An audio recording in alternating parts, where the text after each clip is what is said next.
Hey, what's up, guys? Very interesting story that I want to go ahead and cover today. This is actually courtesy of my girlfriend. My girlfriend sent me this story early this morning, so shout out to her.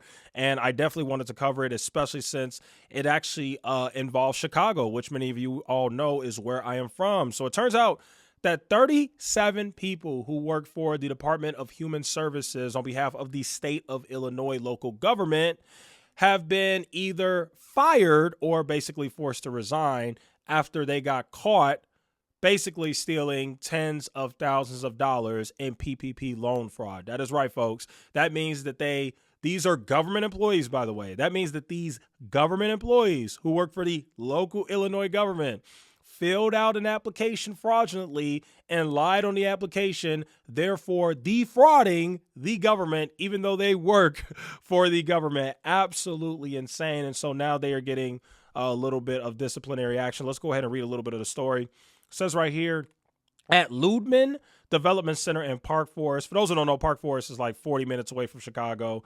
It's really far in the south suburbs, but still close enough to Chicago, Park Forest, Illinois. 37 employees have been fired, resigned, or face disciplinary action after a state watchdog found that they defrauded a federal pandemic-era small business loan program.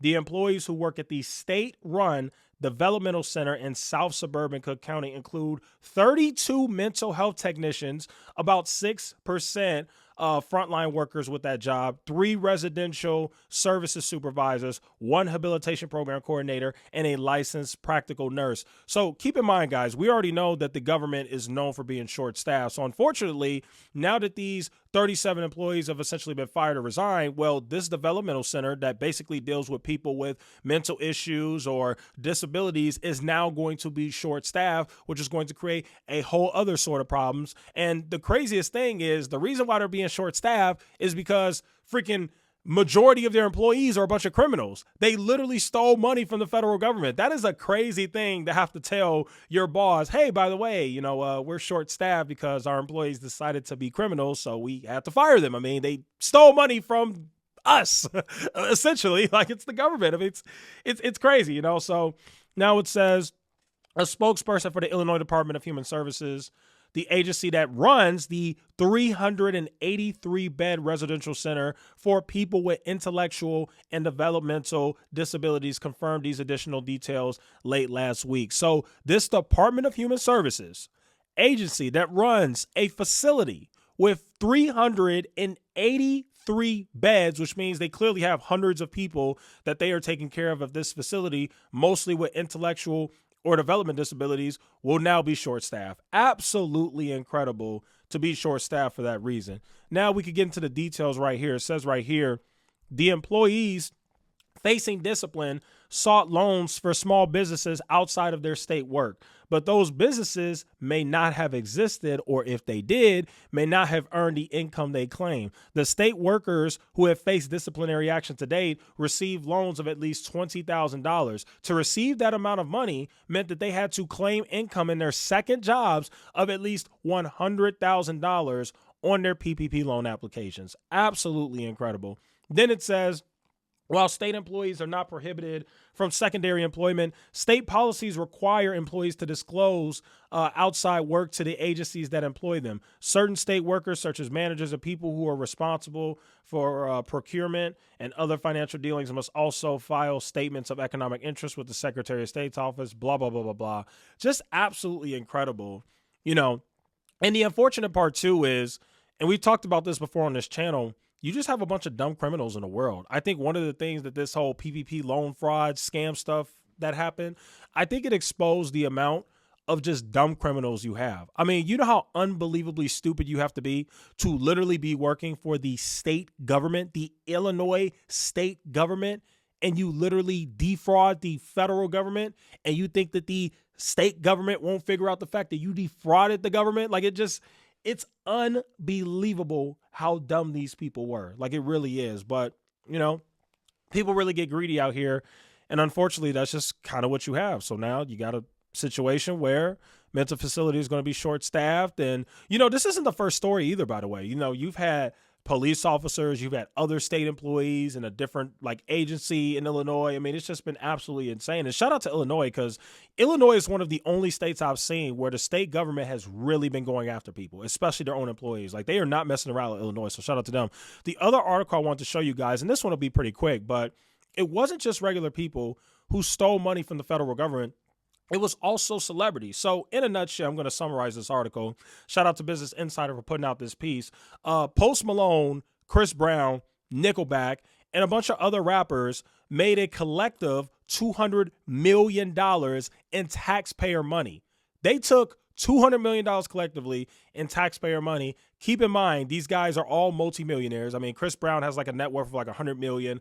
Lil Wayne, the same thing. Post Malone's extremely rich. All these guys have songs that always end up in the top 10 Billboard. They sell millions of records. They do hundreds of thousands of concerts every year, make a crap ton of money from merch, ticket sales, all sorts of things. And these guys got federal taxpayer money given to them when they were already rich. Let me go ahead and just give you guys just a short version of what you got going on here. So here's the program right here.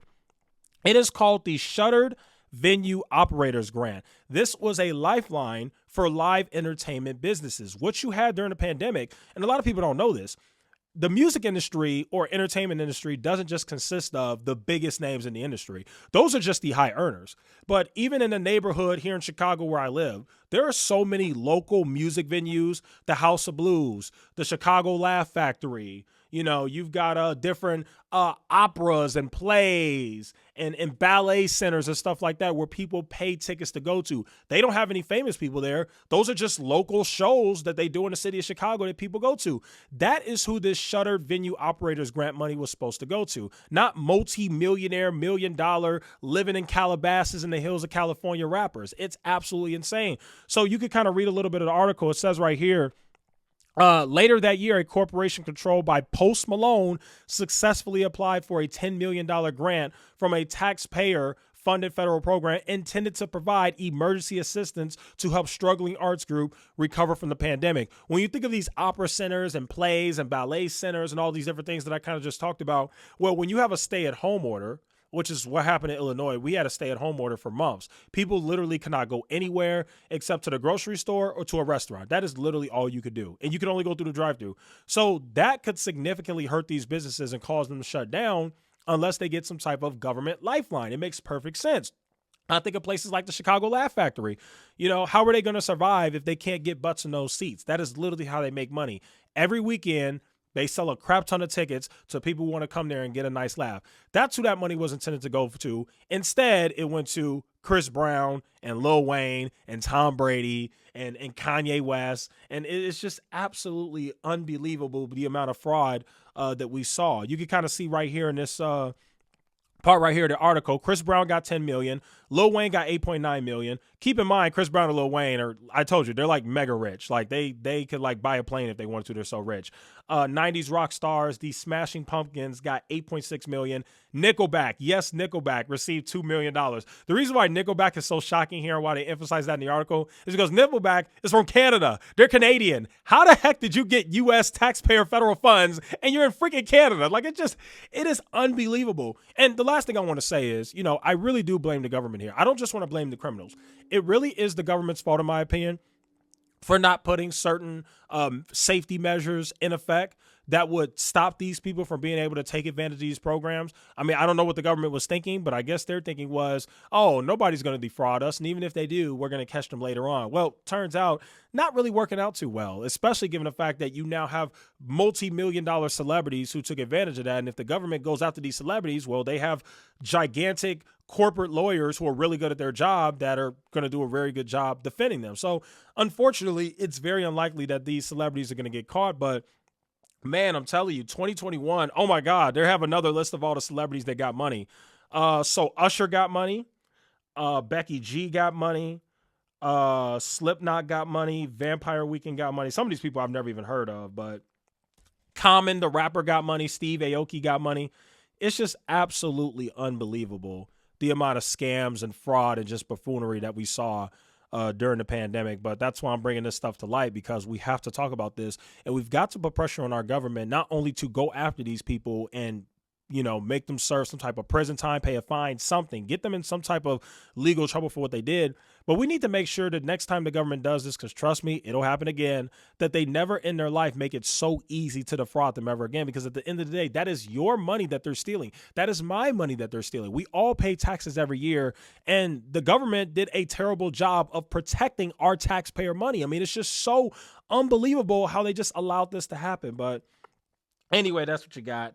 At least the regular people are getting caught. At least the 37 workers who aren't multimillionaire megastars are getting caught. But at the end of the day, I would love to see some accountability happen regarding some of these big time rappers too, because I don't care how rich you are, you should not be stealing taxpayer money. I mean, it's just unbelievable. Anyway, those are really my thoughts on the entire situation. Thank you guys so much for watching, and I will see you guys in the next one.